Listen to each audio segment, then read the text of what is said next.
Me llamo Amanda Carter, y en la noche de nuestro 12º aniversario de bodas, mi esposo decidió que necesitaba una lección. Acabábamos de terminar una cena tranquila en una parrilla del centro cuando Andrew me llevó en el auto a una parada de descanso vacía a 60 kilómetros de nuestra casa. El aire estaba cargado con olor a lluvia, y el trueno retumbaba a lo lejos. Él dejó el motor encendido como si fuera un recado de rutina. Luego se volvió hacia mí y dijo, «Bájate. Caminar a casa quizás te enseñe un poco de respeto». Me quedé en silencio, mirando, satisfacción en su cara. Durante años, él había sido el que mandaba, decidiendo en qué se gastaba el dinero, con qué amigos podía verme, e incluso cómo debía vestirme para sus cenas de empresa. Esta noche se suponía que era para celebrar, pero él la convirtió en una muestra de poder. Cuando puse un pie solo el clima. Desde afuera, Andrew Carter parecía el marido perfecto. Era pulido, seguro de sí mismo y exitoso, el tipo de hombre que los vecinos admiraban y los colegas envidiaban. Dirigía un fondo de inversión que parecía ir de maravilla. Y en los eventos sociales, me presentaba como su media naranja, sonriendo como si fuéramos el ejemplo de estabilidad. Pero una vez cerradas las puertas, la máscara caía. En casa, Andrew creía que controlar era amar y obedecer era respetar. Empezó pequeño, casi imperceptible. Cuestionaba mis compras, preguntándome por qué yo. Elegía productos orgánicos cuando las verduras normales costaban la mitad. Llamaba a mi trabajo voluntario una pérdida de tiempo, insistiendo en que debería concentrarme en tener la casa lista para las visitas de sus clientes. Cuando me defendía, se burlaba de mi experiencia en finanzas, recordándome que él era quien ganaba el dinero de verdad. Él lo manejaba. Decía, yo solo lo gastaba. El desequilibrio crecía poco a poco, como el agua que erosiona la piedra. Andrew me animó a dejar mi carrera, diciendo que los viajes y las noches tarde iban a afectar nuestro matrimonio. Me pidió dejar que él manejara las cuentas para evitar confusiones. Pronto empecé a firmar papeles sin leerlos, convencida de que solo era rutina. En las cenas, me callaba con una mirada dura si contradecía sus opiniones. Me fui haciendo más pequeña, más callada, hasta que casi creí su versión de mí.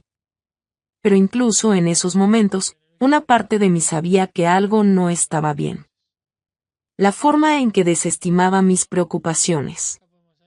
La forma en que me hacía sentir tonta por hacer preguntas sencillas. No era una pareja, era control. Y ese control era él, la base de su poder. Andrew pensaba que me había entrenado para aceptar mi lugar. Lo que nunca se dio cuenta fue que yo estaba atento, memorizando cada grieta en su máscara, esperando el día en que la arrancaría por completo. La primera grieta en el mundo cuidadosamente pulido de Andrew apareció un martes cualquiera. Entré a nuestra cuenta conjunta para pagar una factura y noté que faltaban $10,000. Cuando le pregunté, me quitó importancia, diciendo que era un gasto de negocios que yo no entendería. Su tono fue muy evidente, como si mi curiosidad fuera una ofensa. Esa noche me dije que no le diera tantas vueltas. Pero una vez que empiezas a notar cosas raras, ya no puedes dejar de verlas. 2 días después, mientras hacía la cama, encontré un pendiente bajo la almohada. No era mío. Recordé la cara que puso cuando se lo enseñé. Ese destello de pánico que rápido ocultó con molestia. Él dijo que era de la esposa de un cliente que había venido a cenar a casa. Pero la mentira sonaba demasiado pulida, demasiado ensayada. Mi instinto me dijo, me lo decía de otra manera. Empecé a llevar un cuaderno guardado dentro de un viejo libro de recetas. Cada retiro raro, cada excusa, cada momento que no cuadraba, lo anotaba. Al principio, las páginas estaban vacías, pero pronto se llenaron de fechas, cantidades y fragmentos de conversaciones. También empecé a grabar discusiones en mi teléfono, disimulándolo bien en el bolsillo. Para cualquiera más, podría parecer paranoia, pero yo sabía bien. El control deja huellas. Las mentiras dejan patrones. El pendiente de perla y el dinero que faltaban no fueron accidentes. Ellos. Había advertencias. Y estaba decidido a no ignorarlas. En silencio, empecé a prepararme para la tormenta que sabía que venía. Sabía que no podía enfrentar a Andrew solo. Su mundo se basaba en la intimidación, en hacerme creer que nadie creería mi versión de la historia. Fue entonces cuando recurrí a las únicas personas en las que confiaba completamente. Mi hermano Marcus Carter fue el primero. Ex técnico militar que ahora trabajaba en sistemas de seguridad, él sabía cómo reunir pruebas sin levantar sospechas. Bajo el pretexto de actualizar empresas fantasma y bancos internacionales. Cuanto más investigaba, más claro se hacía. Andrew no solo me estaba ocultando dinero. Estaba armando un plan para escapar. Por último, estaba Rebecca Mills, una abogada con fama de desmontar a hombres que usaban el dinero como arma contra sus parejas. Rebecca sabía que el sistema legal era lento para actuar sin pruebas contundentes. Así que me dijo que siguiera documentando todo, que nunca enfrentara a Andrew directamente y que me preparara para presentar una demanda de emergencia en cuanto tuviéramos suficiente evidencia. Los tres juntos, ellos se convirtieron en mis salvavidas. Marcus me protegía. Valentina destapó la red financiera y Rebecca planeó el golpe legal. Durante 8 meses trabajamos en secreto, armando el caso ladrillo a ladrillo. Por fuera, yo era la esposa hermosa, sonriendo a los colegas de Andrews y riendo sus chistes. Pero bajo esa fachada, estaba reuniendo las herramientas para derribar su imperio. Él creía que tenía todo el poder. Lo que no sabía era que su control ya empezaba a escaparse de sus manos. Nuestra cena de aniversario había sido una celebración. El camarero de Mortons acababa de poner el postre cuando Andrew levantó su copa para brindar. Por 12 años, dijo con naturalidad, aunque sus ojos nunca llegaron a encontrar los míos.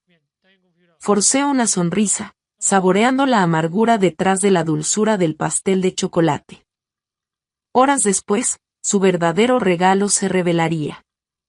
En lugar de ir a casa, Andrew dirigió su Mercedes hacia la autopista. Las luces de la ciudad se desvanecían en el espejo retrovisor mientras el silencio llenaba el coche. Mis preguntas, ¿a dónde vamos? ¿A dónde vas? ¿Por qué por acá? Me respondía con monosílabos cuando finalmente llegó a una parada solitaria. El lugar no era más que pavimento agrietado y ventanas tapiadas. Golpeó el volante, disfrutando el momento, y luego me ordenó bajar. A 60 kilómetros de casa, sin impuestos, sin buses. Su voz resumaba satisfacción. Caminar quizás te enseñe respeto. Abrí la puerta despacio, con el corazón firme, el teléfono grabando cada palabra. Cuando el coche se fue, no lo seguí ni le rogué. En cambio, conté. A 60, viendo cómo las luces traseras de su coche desaparecían en la oscuridad. El aire olía a lluvia, denso y eléctrico. Él creía que me había dejado rota, varada y asustada. Pero una camioneta Ford negra estaba detenida detrás de la vieja gasolinera, con las luces apagadas. Marcus salió, con un paraguas en la mano y un termo de café bajo el brazo. ¿Conseguiste todo?, preguntó. Asentí, levantando el teléfono. Cada palabra. Un rayo partió el cielo justo cuando caían las primeras gotas. Andrew pensó que había planeado mi humillación. En realidad, solo me entregó la última prueba que necesitaba. Para cuando Marcus y yo llegamos a la ciudad, la tormenta ya estaba en todo su apogeo. Láminas de lluvia golpeaban el parabrisas como si la noche misma quisiera borrar lo que acababa de pasar. Pero cada detalle importaba, y habíamos ensayado esta parte con cuidado. No iba a casa. Iba a un lugar donde Andrew nunca pensaría buscar. El hotel estaba en una esquina tranquila cerca del río. Sus luces cálidas y el vestíbulo de mármol pulido se sentían como otro mundo comparado con el desolado área de descanso. Entré sola, el pelo húmedo, las manos temblando justo lo suficiente para que pareciera real. En el mostrador, una joven empleada levant tal como Rebecca me había aconsejado, el hotel ahora tenía registrada la fecha, la hora, mi estado y mis palabras. Me registré con mi apellido de soltera, Amanda Harrison, usando una tarjeta de crédito de emergencia que Andrew no conocía. La habitación 412 era pequeña pero segura. Las cortinas amortiguaban la tormenta afuera mientras cerraba la puerta con llave y ponía la cadena. Por primera vez en años, sentí un poco de control. Andrew pensaba que estaba atrapada y sin poder. En realidad, yo ya llevaba 2 pasos de ventaja. Mientras Andrew manejaba a casa, imaginándome rota, el verdadero trabajo ya estaba en marcha. Marcus puso su laptop en el escritorio pequeño de mi habitación de hotel, transfiriendo el archivo de audio desde mi teléfono. Las palabras sonaban con una claridad escalofriante. Necesitas una lección, Amanda. Caminar quizás te enseñe algo de respeto. Su voz, tan fría y segura, llenaba la habitación. Era el tipo de prueba que ningún juez podría ignorar. Al mismo tiempo, Valentina vigilaba la actividad financiera de Andrew desde su oficina al otro lado de la ciudad. Horas antes, había registrado una transferencia de $10,000 a una cuenta en las Islas Caimán. No fue la primera vez, y seguro que tampoco sería la última. Sus hojas de cálculo mostraban un rastro de bienes ocultos que se remontaban casi 2 años atrás. Al principio eran transferencias pequeñas, luego más grandes, todas pasando por empresas fantasma que él controlaba. Estaba desviando dinero tanto de nuestras cuentas como de los clientes de su fondo de cobertura. Pero el dinero no era su único secreto. Gracias a las cámaras que Marcus había instalado bajo el pretexto de mejorar la seguridad, teníamos horas de grabaciones. Apenas una semana antes, Andrew había traído a Naomi Rodríguez, su asistente, entró a nuestra casa. Los 2 se reían mientras tomaban vino en mi sala. Naomi, envuelta en la bata de seda que Andrew me había dado en nuestra luna de miel. En una grabación, Andrew se jactaba. El acuerdo prenupcial dice que ella no recibe nada. Para cuando Amanda se dé cuenta, ya nos habremos ido. Vi el video con una extraña calma, el dolor se había ido hace meses. Lo que quedaba era una determinación fría y dura. Cada archivo, cada grabación, cada transferencia era otra piedra en el muro que estábamos construyendo. Andrew creía que tenía todo el poder. Lo que él no se daba cuenta era que la tormenta que había creado estaba a punto de arrasar con todo lo que él valoraba. A medida que la investigación avanzaba, un descubrimiento fue más duro que todos los demás. No era solo Andrew escondiendo dinero o rompiendo promesas. Era alguien mucho más cercano que lo había ayudado. Mi hermana menor, Jennifer, llevaba años luchando con deudas por el juego. Yo sabía de sus llamadas nocturnas pidiendo préstamos pequeños, pero nunca imaginé lo desesperada que estaba. Valentina rastreó varios pagos sospechosos que me llevó de nuevo a la cuenta de Jennifer. Al principio pensé que era un error, pero luego Marcus encontró registros de llamadas, largas conversaciones entre ella y Andrew, siempre justo cuando yo no estaba. La verdad me cayó como un golpe. Andrew había aprovechado su debilidad, ofreciéndole pagar sus no era familia. Era una herramienta. Y para mí, era otro recordatorio doloroso de hasta dónde llegaba su alcance. Cuando enfrenté la verdad, no sentí tanto rabia como tristeza. La traición no siempre viene con malicia. A veces viene envuelta en desesperación. Jennifer había quedado acorralada, y Andrew la había entregado a cambio de mí. Aún así, añadí su nombre al archivo creciente de pruebas. Porque al final, ya sea por elección o por coerción, ella se había convertido en parte de su red, y las redes, solo se puede destruir arrancando cada hebra. A la mañana siguiente de que Andrew me dejara, Rebecca pidió una audiencia de emergencia. A media tarde, entré al juzgado con un traje azul marino que había comprado discretamente semanas antes. No era solo ropa, era mi armadura. Marcus llevaba una laptop para proteger a los hombres ricos de las consecuencias. Andrew parecía desaliñado, su corbata torcida, su confianza hecha trizas. Cuando sus ojos se cruzaron con los míos, la rabia se reflejó en su rostro. Esperaba lágrimas y súplicas de perdón. En cambio, me encontró firme y erguida. Todos de pie, llamó el alguacil. La jueza Caroline Coleman entró con su fama de no tolerar excusas precediéndola. Rebecca no perdió tiempo. Su señoría, anoche, Andrew Carter abandonó a propósito a su esposa a 37 millas de casa durante una tormenta fuerte. Tormenta. Tenemos la grabación de audio. Ella le dio al play y la voz de Andrew resonó por toda la sala. Necesitas una lección. Caminar quizás te enseñe un poco de respeto. La mirada del juez se endureció. Señor Carter, ¿fue usted quien dijo esas palabras? Andrew se movió incómodo. Fue un malentendido. Tartamudeó, pero el daño ya estaba hecho. Luego Rebecca presentó extractos bancarios, mostrando millones desviados a cuentas offshore.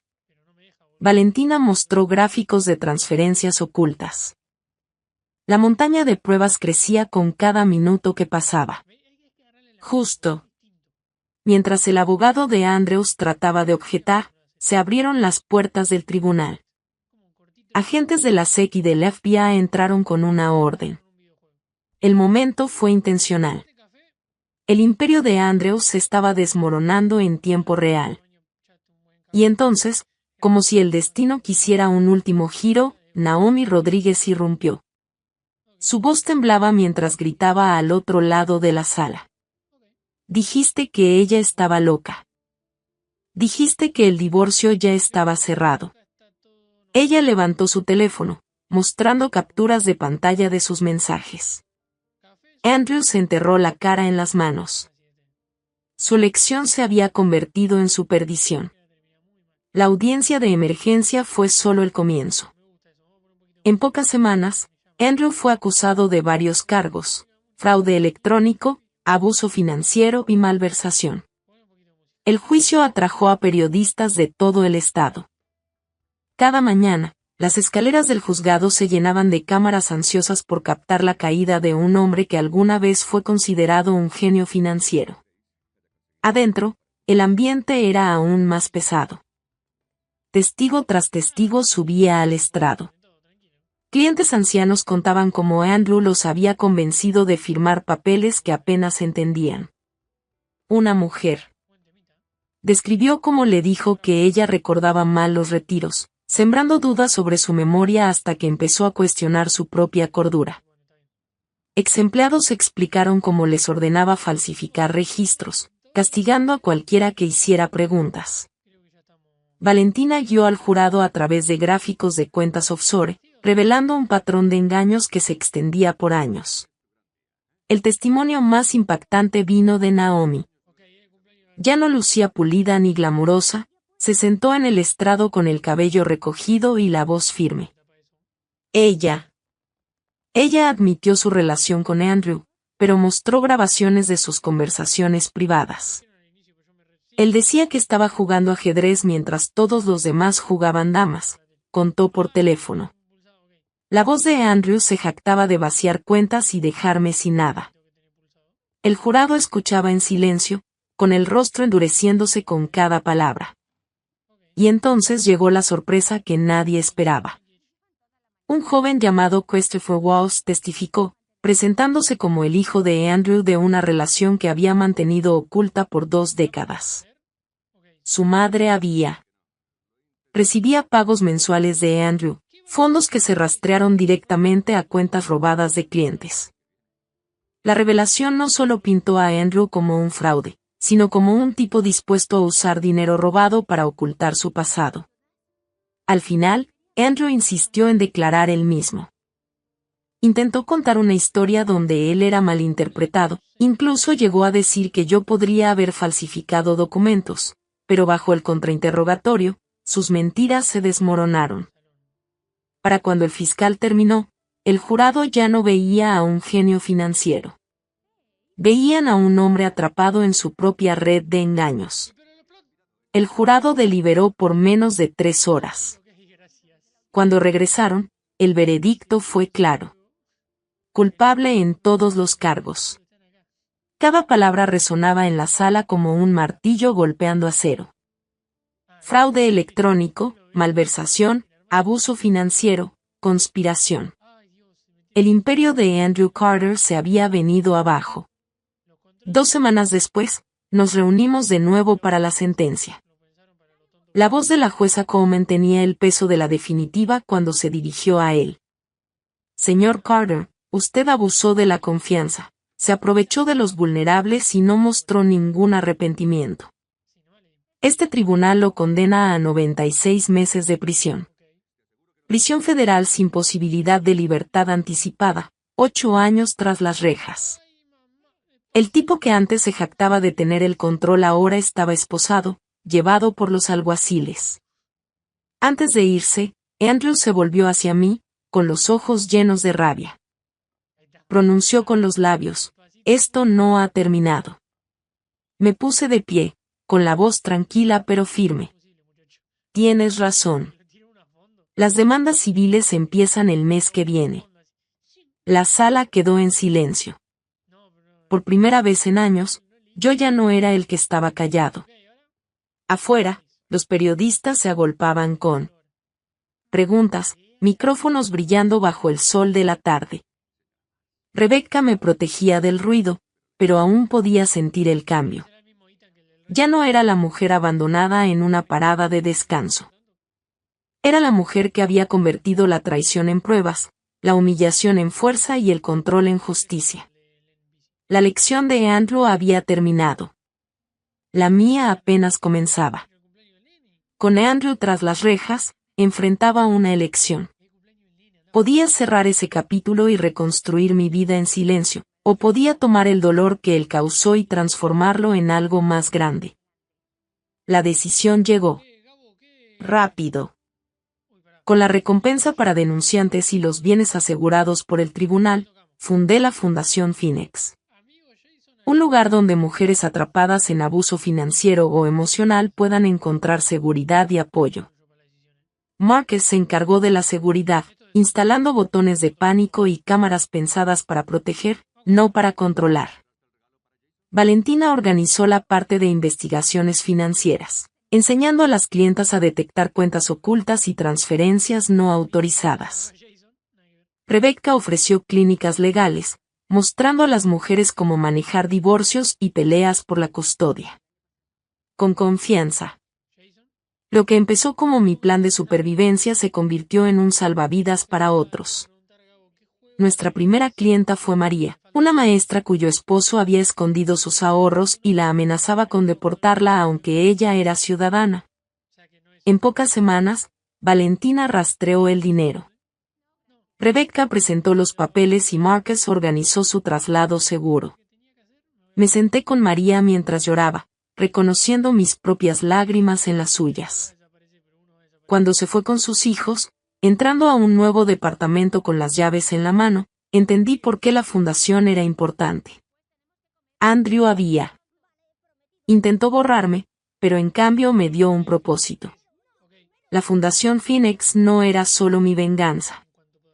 Era mi renacer y un refugio para cualquiera que necesitara levantarse de las cenizas del control.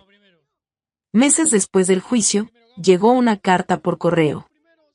La letra era inconfundible, la de Andrews, escrita con pulcritud en papel de la prisión.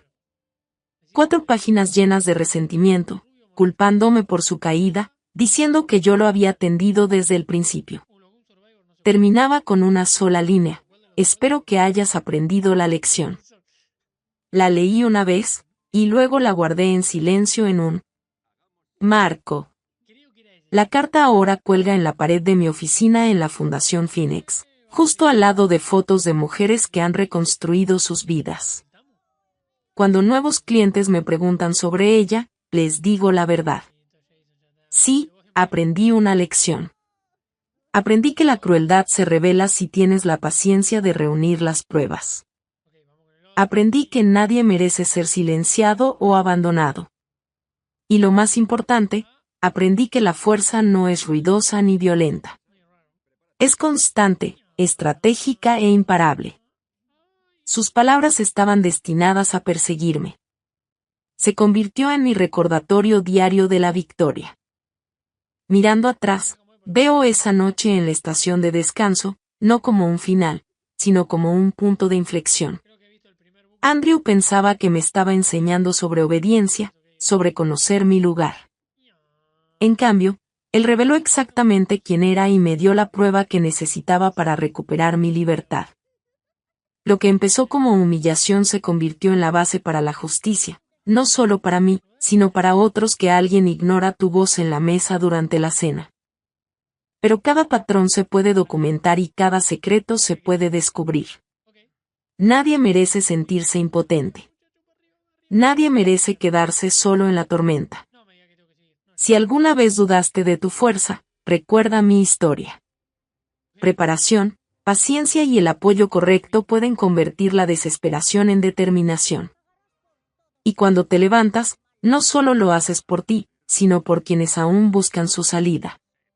Si esta historia te llegó al corazón, por favor dale like a este video y compártelo con alguien que puede que alguien necesite escucharlo, y deja un comentario diciendo desde dónde me estás viendo. Tus palabras podrían ser el ánimo que alguien más está esperando. Juntos, podemos convertir las lecciones de crueldad en legados de fuerza.